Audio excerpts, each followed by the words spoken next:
has a poem that I read on March 20th at 7 Hospitality, and we're going to share that with you, and that is called Yearning to Break Free. I asked a guitarist once why he's always breaking into song, and he told me that he has to fill his head with music, or else a billion ideas would overflow his brain and he wouldn't be able to focus on anything.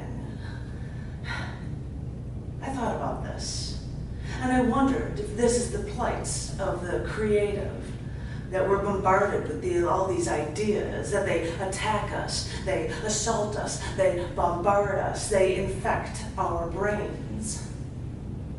And then every once in a while, we let one crystallize. We give our scattered minutiae a form, and you call it a work of art. But you don't understand. If I let it all out, my brain would explode.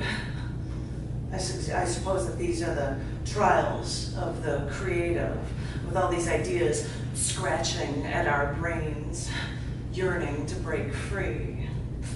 And us creative types, we're left to pick and choose what from deep within us is worth sharing with the rest of the world. You call it art.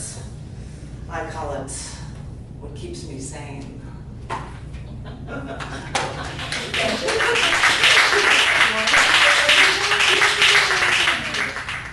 This is something I read at the show Akitu at the Baha'i Center last December, and it's called Every Soul Celebrates.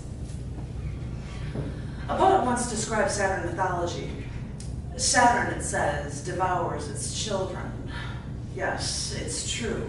I know it. But I never paid attention to that mythology. I love the gas giant planet with moons like our Earth at its creation. A celestial giant with some moons that couldn't come together, that formed a nebulous sheet of rings instead. Because even though science isn't mythology, it is truly beautiful. I've always said that until I heard of the stories of Saturnalia. When you think of a celebration, you might think Mardi Gras or the New Year's ball drop in New York City. You might even think of the decadence of Brazil's Carnival. But none of that matches the chance for people to get together from rich to slaves and be treated as equals, to celebrate the crops and share the abundance of the year. Because during Saturnalia, this ancient Roman festival honored Saturn as a deity, a god of agriculture, liberation, and time. So it only seemed fitting after the annual harvest that during the dinner festival, the slaves would be served first, as if they were the masters of the house. And this was the time to celebrate prosperity after the crops were good. And because Saturnalia was a holiday, businesses and government offices were closed, and no war was declared on this day. Roman poet Catullus called Saturnalia the best of days, and the Augustan poet Horace called the supreme and decadent liberty a December liberty, a leisure free of grievous ambition. And at the end of the year, as it approaches, isn't that what we all look for? We've worked for so long, we've accomplished so much. Maybe now we should remind ourselves that sometimes we have to stop and switch things up a bit. Because if Saturn rules agriculture, liberation, and time, then let's use this time to liberate ourselves and celebrate our fortunes in any form with every soul we see. Thank you. The poem that I wrote, I think I was dating John at this time. This is a poem we wrote back and forth. He wrote some of it, I wrote some of it. I don't know which. This is called Stairs. I'm sick of these stairs that I have to keep having to take and keep having to climb up, and I keep getting nowhere. Twisting around in a spiral, I rise like the wrought iron balusters that need the rust cleaned off and a fresh coat of paint. There are so many things that I need, and I'm wondering if scraping off the damage is enough, or if trying to cover up what's been done is enough, if this rising is enough. Because I'm beginning to wonder if anything from what I do is enough. Won't somebody tell me? Will anyone tell me?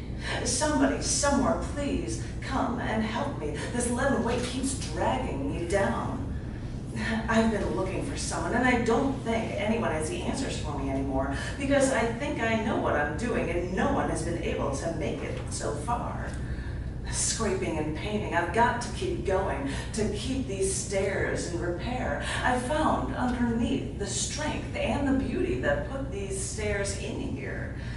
With each stroke of the brush, my load's getting lighter, and the burden becomes easier to bear. I look below and I see what I've fixed, the broken down, the rusted out tiers.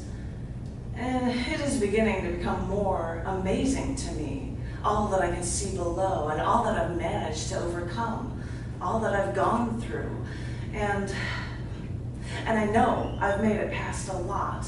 And I wonder if I'm going to be lucky enough to make it to the top of these stairs, and I will have a great view from the top, and no one else will be able to see this view with me.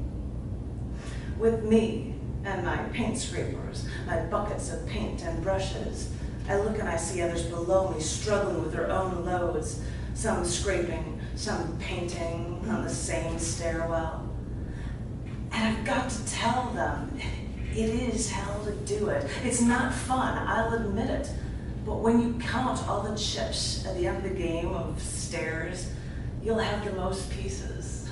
You'll be the winner. And if you have to stand there alone, at least you'll know you made it. And you know, I know it's hell, but you've got to keep telling yourself that each step, each stair is worth it. So I'll scrape and I'll climb. I'll paint, climb some more. I've been told that there is happiness somewhere.